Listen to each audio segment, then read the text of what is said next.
अगर आप ये सोच रहे हैं कि मैं आज के प्रोग्राम के अंदर मुल्क के सियासी हालात के मुतल्लिक बात करूंगा, तो मैं ऐसा कुछ नहीं करने वाला।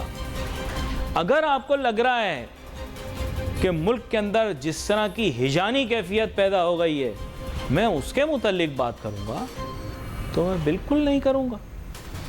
अगर आप ये सोच रहे हैं कि जो मुल्क भर में जलाओ घेराव हो रहा है मैं उस पर एक तबसरा पेश करूंगा, तो मैं ऐसा बिल्कुल नहीं करूंगा। ये सब कुछ करने की मुझे ज़रूरत नहीं। ये सब आप देख रहे हैं। इसके बाद क्या होगा मैं उसके बारे में कयास करके आपको ज़रूर बता सकता हूं। मेरा प्रोग्राम मईशत पर है, मैं इस हिसाब से बड़े सेफ जोन के अंदर हूं। जब मर्जी चाहूं सियासत पर बात करूं, जब मर्जी चाहूं ना करूं। और अब मैंने इंतखाब किया है कि मैं सियासत के मुतल्लिक कोई बात ना करूं, लेकिन आउटकम के मुतल्लिक बात करना बहुत ज़रूरी है, क्योंकि आउटकम बहुत ज़्यादा ख़राब है और मईशत के लिए तो बहुत ही ज़्यादा ख़राब है। आउटकम ये है कि आप जिसको एक पॉलिटिकल अनसर्टेनिटी का नतीजा कह रहे हैं, मैं तो इसको पॉलिटिकल अनसर्टेनिटी का नतीजा समझता ही नहीं हूँ। मैं तो ये समझता हूँ कि यह मौरूज़ी हकीकी सूरत हाल पाकिस्तान की मईशत की है। ये सब कुछ जो तस्वीर में मीडिया पर हमें दिखाई दे रहा है, ये तो बस एक बहाना या सबब तलाश किया जा रहा है। मईशत की सूरत हाल तो पहले ही बड़ी भयानक थी, इसमें कोई दो राय नकल थी ना। आज मैं तो रियलिटी बात करता हूं। डॉलर की कदर में इजाफा हो रहा है, पॉलिटिकल अनसर्टेनिटी ना ना ना। IMF के साथ मामलात हल हुए ही नहीं थे, डॉलर ने तो ऊपर जाना ही था। बजट के मुतालिक कोई कयास की ही नहीं गई, कोई सोच कोई फिक्र सामने ही नहीं आई। जाहिर बात है IMF भी दिल में सोचेगी कि जिन्होंने अपनी तैयारी नहीं की हुई वो हमसे डॉलर मांग रहे हैं। मैं नहीं कह रहा, मैंने अखबार में कुछ पढ़ा नहीं, मैं आपको झूठ मूठ क्यों बोलूं कि ये सुना मैंने बजट के बारे, वो सुना बजट के बारे, मैंने तो कुछ सुना ही नहीं, तो मैं आपको क्यों बोलूं कि मैंने सुना। ये तो सब एक बहाना है, सब सबब है। ढूंढ रहे हैं हम कोई सबब बहाना बनाकर अपनी मईशत की भयानक तस्वीर के ऊपर कोई अच्छी सी चादर डाल दें। अब वो अच्छी सी चादर ये डाल दी कि मुल्क के अंदर जो है सियासी सूरत हाल बड़ी ख़राब है। अंदर से मईशत का हाल बहुत बुरा है भाई, मेरी सुनो, मैं बता रहा हूँ आपको बात। अंदर से मईशत का जो हाल है भाई, ये सियासत से कोई ताल्लुक नहीं इन चीज़ों का। No no no no never. आपके सामने सैलाब आया, मैंने चंद प्रोग्राम पहले आपसे जिक्र भी किया उस बारे में, है ना। सैलाब आया, मुल्क की मईशत को बड़ा नुकसान पहुंचा। वो नुकसान कहाँ गया? छू मंतर करके गायब तो नहीं कर दिया, वो नुकसान अपनी जगह खड़ा है। उसकी भरपाई किसने की? किसी ने नहीं की। कहाँ है उसकी भरपाई? आपने मौसमियाती तब्दीली से होने वाले नुकसानात की भरपाई ज़रूर कर ली होगी इंफ्रास्ट्रक्चर की सूरत में, लेकिन वो जो लॉस हुआ, जो फूड इनसिक्योरिटी पैदा हुई, आपने तो उसकी कोई तैयारी नहीं की। मुझे बताएं कहाँ है? मुझे तो नहीं दिखाई। इसीलिए बोल रहा हूँ, ये तो सब कुछ जो दिख रहा है ये एक बहाना है। हकीकी तौर पर मईशत के हालात बहुत ख़राब हैं, कल भी थे आज भी हैं। भले इसकी जिम्मेदार क्या सारी PDM की हुकूमत है? नहीं नहीं, बिल्कुल नहीं। यह हादसा एक दिन में हुआ नहीं, एक साल में हुआ नहीं। ये सारी माशी सूरत हाल काफ़ी अरसे से ख़राब थी। मैं निशानदही कर रहा था, आप सुनने को तैयार नहीं थे। आप आखिर इनकारी क्यों थे? हकाइक से इनकारी आप हुए, मैं नहीं हुआ। मैंने आपको बताया कि CPEC के मंसूबे को मैंने गहराई से देखा है। इसका माशी आउटपुट उतना नहीं है जितना पाकिस्तान की इन्वेस्टमेंट हो गई इसमें, चाहे मांगे तांगे की हो, चाहे किसी और की दी हो, चाहे कर्जे से हो। मैंने ये समझाया, लोगों ने मेरी एक ना सुनी। अगर अगर ये CPEC एक हकीकी मंसूबा था तो GDP के अंदर रिफ्लेक्ट हो रहा होता। कहाँ है? किधर है? किस जगह? अगर ये तवानाई के मंसूबे हैं तो कहाँ हैं? देखें, समझ में आए। देखें, मैं इसीलिए बोल रहा हूँ आपको, ये सारी चीज़ें बहाना है, ये सब चीज़ें बहाना है।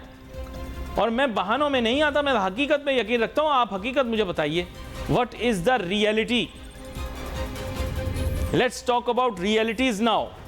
अच्छा, मुल्क की सूरत हाल ख़राब हो गई, इसकी वजह से रियल एस्टेट गिर रही है। रियल एस्टेट की कोई अहमियत थी ही नहीं, कोई कदर ही नहीं थी, कोई चीज़ ही नहीं थी रियल एस्टेट की। ये जो इतनी सारी हाउसिंग सोसाइटियां बन गई हैं और इतने सारे प्लाट बिक रहे हैं और आप कह रहे हैं कि रियल एस्टेट की इंडस्ट्री फ्लरिश कर रही है। भाई मेरे, ना पानी, ना बिजली, ना गैस, मुल्क के अंदर इंफ्रास्ट्रक्चर मौजूद नहीं है। रियल एस्टेट में पैसा लगा के तो आपने खुद आग लगा दी। ये देखो आगे लग रही है, इसी आग के अंदर आपने अपना पैसा फेंक देना था, वो बेहतर रहता। आपने अपना नुकसान किया प्लाटों में लगा के। मैंने तो आपको पहले बताया था कि प्लाटों में पैसा लगाने का कोई फायदा नहीं है। आज आपके प्लाट एक कचरे के भाव हो गए। आज आपके प्लाट कचरे के भाव हैं। 300 रुपए से ऊपर डॉलर निकलने वाला है। आपके सारे जितने आपने प्लाट लिए ना, प्लाट ले लिया मैंने 120 गज का, 80 गज का प्लाट ले लिया, 60 गज का प्लाट ले लिया। पंजाब में चले जाओ तो 5 मरलास, 10 मरलास, 12 मरलास, ये जितने प्लाट है सब कचरा हो गया आपके बैठे बैठे। गलत बोल रहा हूं भाई? इनकी कदर तो पहले, अगर गिरे ना गिरे, पहले ही डॉलर की कदर इतनी बढ़ गई। आपके प्लाट की कीमत तो रुपयों में लगी थी ना, क्या कदर रही उसकी? अली की बात ना सुन, अली की बात ना सुन भाई। मैंने गलत बोला था, मैंने बोला था डॉलर की कदर बढ़ेगी। लोगों ने मुझे बुरा भला कहा, आज देख लो डॉलर की कदर बढ़ी नहीं बढ़ी। मैंने बोला सोने की कदर बढ़ेगी, सोने की कदर बढ़ी नहीं बढ़ी। मैं गलत बोल रहा हूं? मैं झूठा हूं? बहाने आप कर रहे हैं, मैं बहाने नहीं कर रहा। मुझे हकीकत दिखाई दे रही है, आपको हकीकत दिखाई नहीं दे रही। गोल्ड आज कहां पहुंचेगा? रेट आपके सामने बहुत ऊंचा जाएगा गोल्ड का। फिर याद करेंगे अली नासिर क्या बोलता था टीवी पर आकर। गोल्ड का रेट कहां से कहां पहुंच गया भाई। जब ये सीधे 12 रुपए एवरेज तो कल के सूरत हाल थी ना डॉलर की, तो आज क्या सिलसिला बनेगा शाम को देख लेना। मजाक थोड़ी कर रहा हूं, मजाक कर रहा हूं क्या? मैं मजाक नहीं कर रहा, आप मजाक कर रहे हैं, और वो भी अपने साथ। आजकल जिस तरह के हालात हैं, मेरे ख्याल से मैं मोहतात होके मईशत के बारे में ही बात करूं तो ज़्यादा बेहतर है।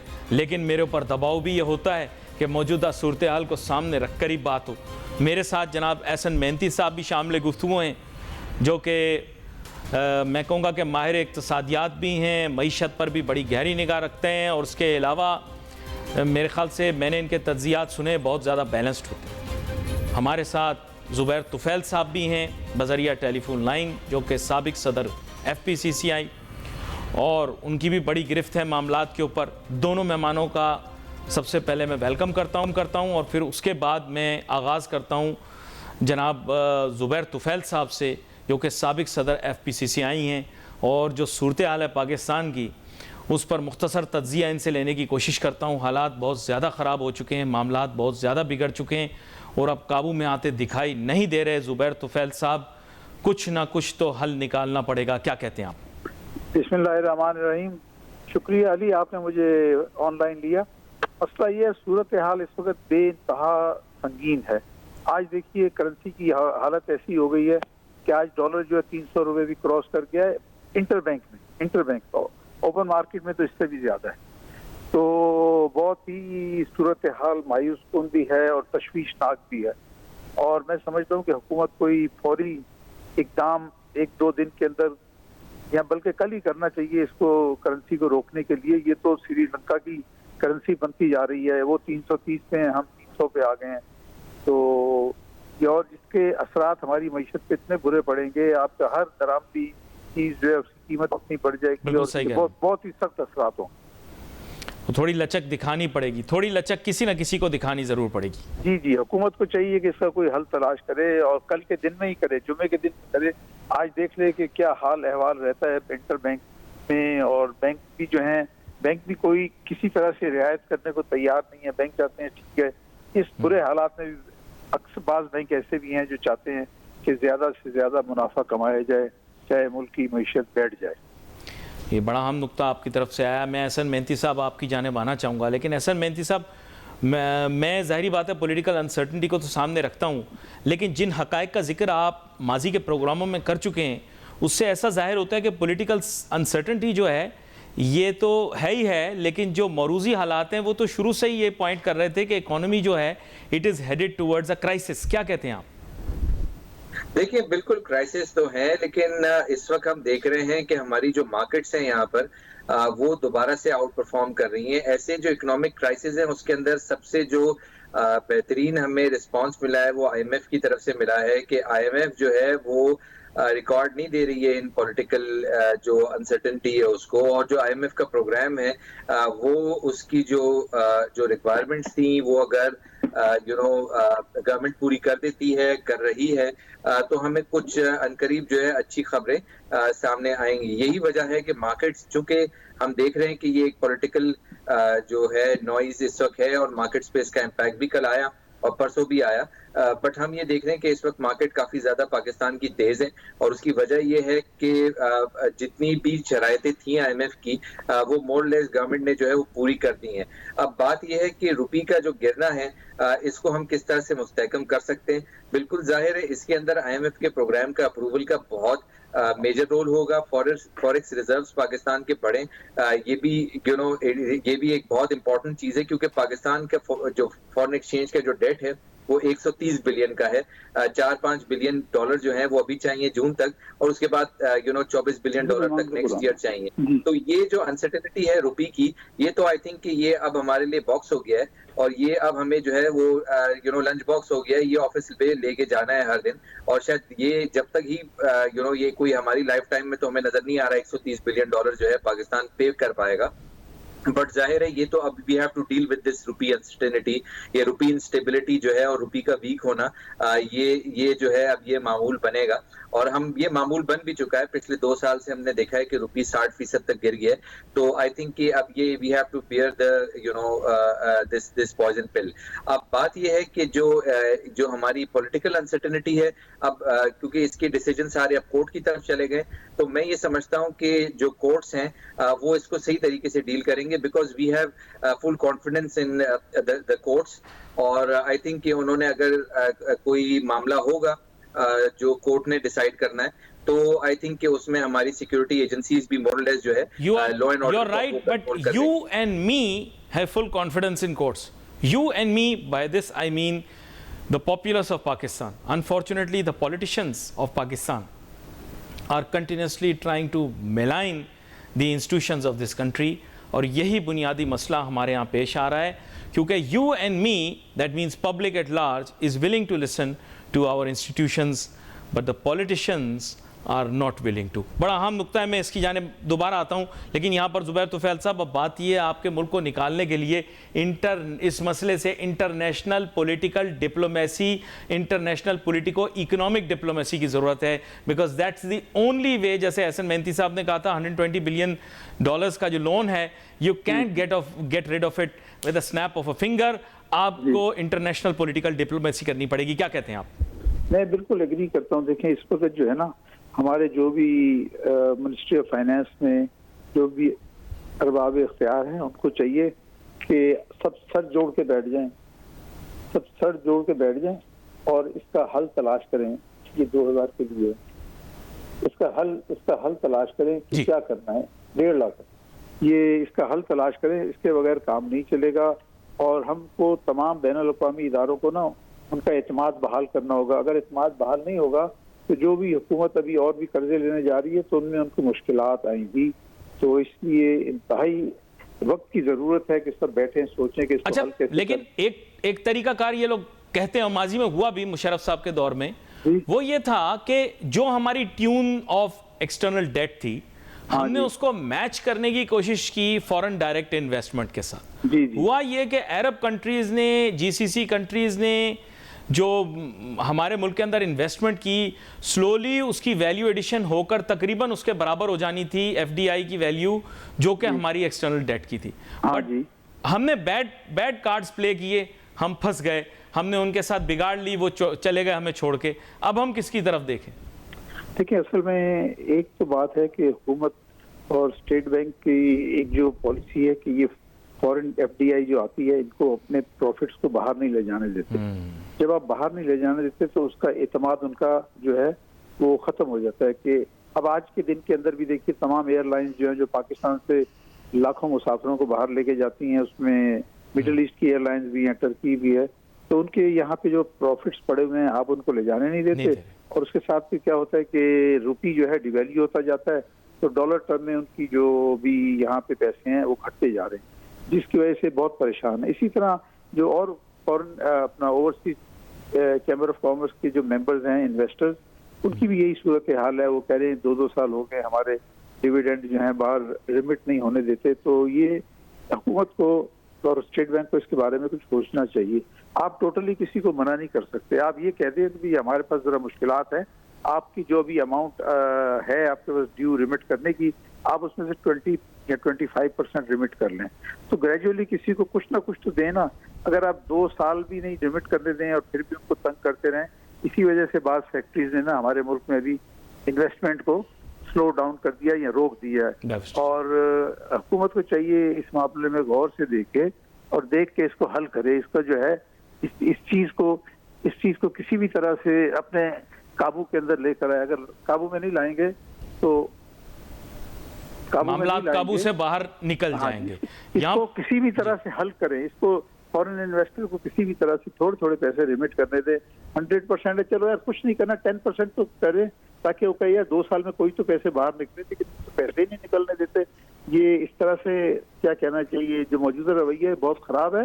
स्टेट बैंक को ये फॉरेन इन्वेस्टमेंट को डिस्करेज करेगा। डायरेक्ट जाता हूं एहसन मेहनती साहब की जानिब। एहसन मेहनती साहब, बड़ा अहम नुक्ता आपके सामने पेश करना चाहूँगा। एहसन मेहनती साहब, मसला कुछ इस नौइयत का है कि आपके साथ गुफ्तगू हमारी होती रही इस मसले के ऊपर कि मुल्क के जो माशी मसाइल हैं गंभीर से गंभीरतर होते चले जा रहे हैं।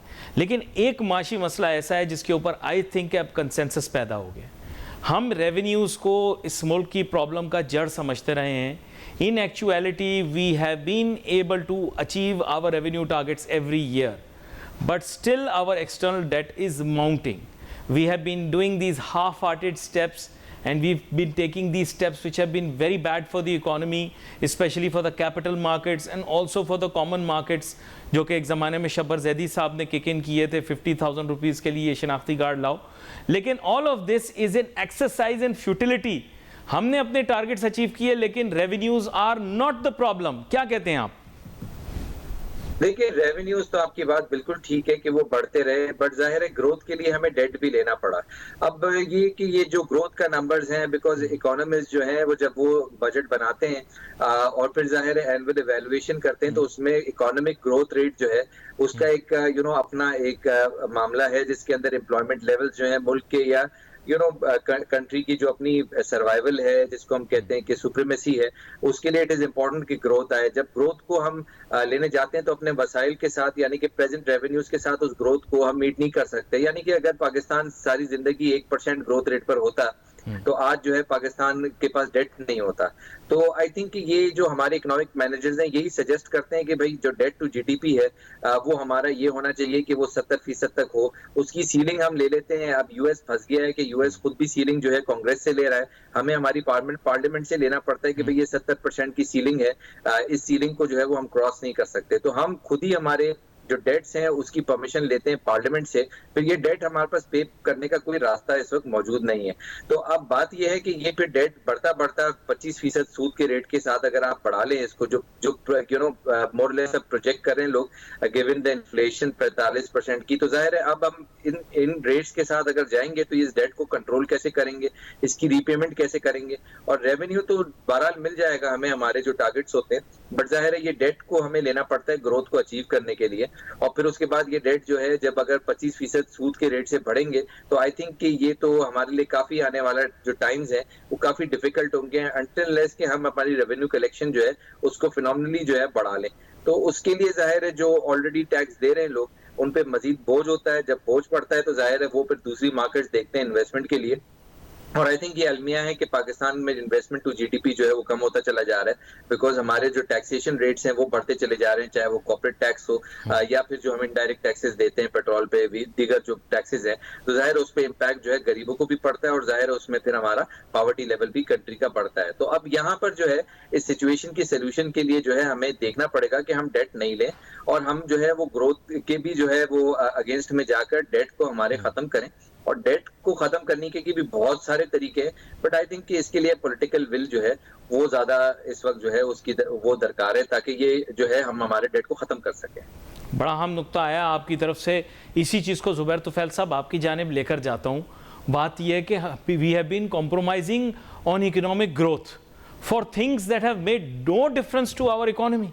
Why has the government or previous government not focused on economic growth? ये सवाल है मेरा। जी जुबैर तो असल बात ये है, देखें खासतौर पे आखिरी एक साल में तो मुल्क बिल्कुल क्या कहना चाहिए गैर यकीनी सूरत हाल से गुजर रहा है।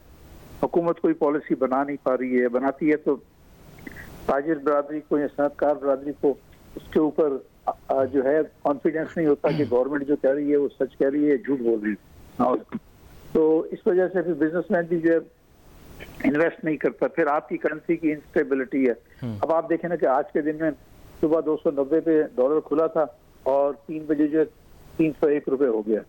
तो ये सारी सूरत हाल है कि जिसकी वजह से कोई अब जिस कारोबारी के पास अगर कुछ पैसे हैं भी वो इन्वेस्ट नहीं कर रहा, वो कह रहा है कि पता नहीं कल क्या होगा। तो जब तक कोई देखिए गवर्नमेंट को चाहिए कि कल के दिन के अंदर कुछ ऐसी कोई वाजे एक बयान दे कि जी जो आपकी करेंसी की जो भी लोग स्पेकुलेशन कर रहे हैं। Sir, I think the whole issue will be resolved. I'll be very frank. I think the whole issue can be resolved if we try to reconcile and every player takes a step backwards. मेरे ख्याल से, including institutions, including political parties, everyone needs to take one step back. Benazir Bhutto साहिबा की किताब थी ना, उसका title था Reconciliation. So I think we need to reconcile. क्या कहते हैं आप?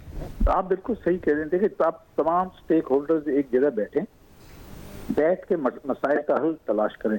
जब तक हल तलाश नहीं करेंगे ना तो ये इंस्टेबिलिटी की वजह से और सूरत हाल खराब होगी। इसमें तो आपके तवस्सुत से देखें, आपके तवस्सुत से इस मुल्क के इंटेलिजेंशिया ने ये हल तजवीज़ करने की कोशिश की है कि एक इंटरिम गवर्नमेंट या केयर टेकर गवर्नमेंट को लाया जाए। अब क्योंकि इलेक्शन तो करवाने ही पड़ेंगे, आज नहीं तो कल, and let them stay for about 3 months or so, whatever is allowed under the constitution. And this caretaker government is primarily made up of people who have knowledge from the economy, like people from the industry, trade, business, and even experts, जो कि IMF के साथ भी negotiate सही से कर लें और इकोनॉमी को ठीक करने के लिए इस 3 महीने में काम करें और उनका कोई और पॉलिटिकल रोल ना हो, बस सीधा साधा इलेक्शन करवा के घर चले जाएं। क्या कहते हैं आप?